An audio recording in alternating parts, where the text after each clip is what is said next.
वेंगुर्ले तालुक्यातील मोचेमाड समुद्र किनाऱ्यावर येथील कासव मित्रांनी कासवाच्या पिल्लांना जीवदान दिले आहे। त्यांनी कासवांच्या अंड्यांचे संवर्धन करून आज 89 पिल्ले समुद्राच्या पाण्यात सोडून दिली। गेली 7-8 वर्षे हा उपक्रम सुरू आहे।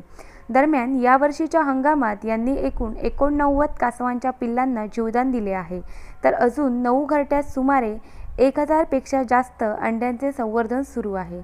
या अंड्यांचे संवर्धन करण्यासाठी येथील कासव मित्र श्रीधर कोचरेकर, बाळा कोचरेकर, प्रियेश तांडेल, जीवरक्षक तेजस तांडेल, तटरक्षक वैभव सोनसुरकर, मकरंद खवणेकर, सचिन मोचेमाडकर, विठोबा आरुंदेकर, विशाल कोचरेकर, सत्यविजय सातार्डेकर, धनेश तांडेल आदी कार्यरत आहेत।